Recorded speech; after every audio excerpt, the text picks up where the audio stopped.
ایک شخص نے یورپ میں اسلام قبول کیا تو اسے پوچھا گیا کہ اسلام کی کس قدر نے تجھے متاثر کیا ہے؟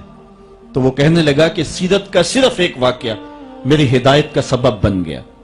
وہ کون سا واقعہ تھا جو تیرے لیے رہنمائی کا سبب بنا؟ اس نے کہا حضور کی مجلس لگی ہے، لوگوں کا ہجوم ہے، ایک آدمی اٹھ کے کھڑا ہوتا ہے، حضور میرا بیٹا 2-3 دن سے گم ہے، مل نہیں رہا، آپ دعا کر دیں وہ مجھے مل جائے۔ قبل اس سے کہ حضور دعا کے لیے ہاتھ اٹھاتے اور اس کا بیٹا مل جاتا اور دعا باب اجابت تک پہنچتی، ایک دوسرا شخص جو دیر سے آیا تھا وہ دروازے پہ کھڑا ہو گیا، عرض گزار ہوا حضور میں اس کے بچے کو شکل سے پہچانتا ہوں، فلاں باغ میں بچوں کے ساتھ ابھی میں نے کھیلتے ہوئے دیکھا ہے۔ باپ نے جب سنا تو دوڑ لگا دی، 3 دن سے بچھڑا ہوا تھا، بیٹے ملنے کی خبر اس کو تڑپا گئی۔ حضور علیہ السلام نے فرمایا سے بلایا گیا۔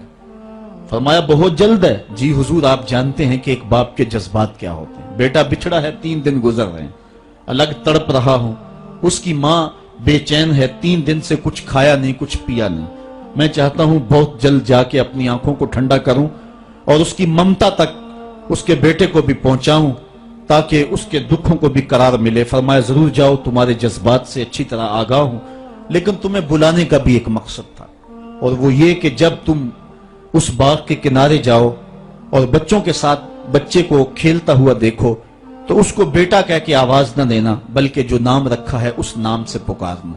عرض کی حضور میرا بیٹا ہے، اگر بیٹا کہہ کے پکاروں گا تو حرج بھی کیا ہے؟ فرمایا تم 3 دنوں سے بچھڑے ہو، تمہارے لہجے میں بلا کی مٹھاس ہوگی اور تم نہیں جانتے، ہو سکتا ہے کھیلنے والوں میں کوئی یتیم بچہ بھی کھیل رہا ہو، اور جب تم اپنے بیٹے کو بیٹا کہہ کے پکارو گے تو اس کا کلیجہ کٹ جائے گا، آج میرا باپ ہوتا تو مجھے بھی بیٹا کہہ کے پکارتا۔ فرمایا یہ شوق گھر جا کے پورا کر لینا، لیکن جب بچے اکٹھے کھیل رہے ہوں تو وہاں اپنے بیٹے کو بیٹا کہہ کے نہیں، اس کے نام سے پکارنا ہے۔ یہ اسلام کا دیا ہوا مزاج ہے۔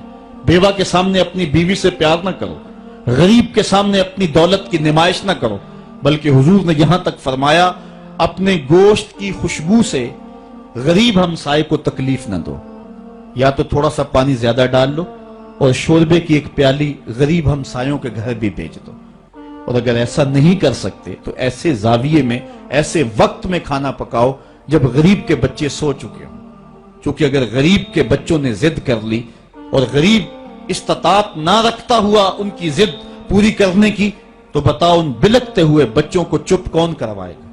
ان کے بہتے ہوئے آنسوں کو کون پوچھے گا؟ وہ کیا کسی نے کہا تھا دوپہر کو سلا دیتی ہے بچوں کو وہ اس ڈر سے گلی میں پھر کھلونے بیچنے والا نہ آ جائے۔ ہمیں اسلام نے یہ تعلیم دی ہے، دکھیوں کی نزاکت قلبیہ کا اتنا خیال، اتنا لحاظ، یہ ایک پیغمبر کی زندگی ہوتی۔ قرآن نے ہمیں بڑی واضح اس بات کی طرف بلایا ہے، یہ بات ذہن میں رکھیں، اس غلط فہمی سے ہم نکلیں۔ مسئلہ غریب کی مدد کا نہیں ہے، مسئلہ غریب کی عزت نفس کا ہے، یتیم کی دل جوئی کا مسئلہ ہے۔ قرآن مجید میں اٹھائیں، اللہ تعالیٰ ارشاد فرماتا ہے یہ وہ بد نصیب لوگ ہیں کہ جو یتیموں کو دھکے دیتے ہیں، اور دوسرے مقام پہ ارشاد فرمایا کہ کلا بل لا تکرمون الیتیم، یہ یتیم کی تکریم نہیں کرتے۔ یتیم کو کھانا دینا اور بات ہے، اس کی تکریم اور اس کی عزت کے ساتھ اس کو کھانا دینا یہ اور بات ہے۔ یار بچا ہوا کھانا تو کتے کو بھی ڈالا جا سکتا ہے، بچی ہوئی دیکھ بار پھینکنے کی بجائے کسی کے منہ میں پڑ جائے یہ بات نہیں ہے، بات یہ ہے کہ اس کو تکریم دیتے ہیں یا نہیں دیتے ہیں۔ یہ جو عید کے موقع پہ غریبوں کو لائن میں کھڑا کر کے عید پیکج دے رہے ہوتے ہیں اور 10 اخبارات کے اندر تصویریں چھپتی ہیں اور بندہ اپنی اس نفسانی تسکین کو روحانی تسکین سمجھ رہا ہوتا ہے کہ وہ سمجھتا ہے کہ میں بہت نیکی کا کام کر رہا ہوں، بہت بڑا سماجی کارکن ہوں۔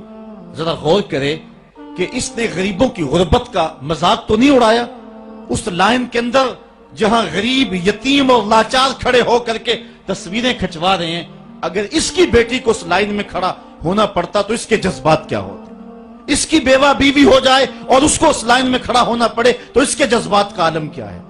تو غریب کی مدد کا مسئلہ نہیں، اس کی تعظیم کا مسئلہ ہے۔ اور حضور کا ایک فرمان سنیے، فرمایا اس دھرتی پہ بہترین گھر وہ ہے جس میں یتیم کی عزت کی جاتی ہو، یتیم کی صرف کفالت نہیں بلکہ اس کی تکریم یہ اسلام کا معاملہ ہے۔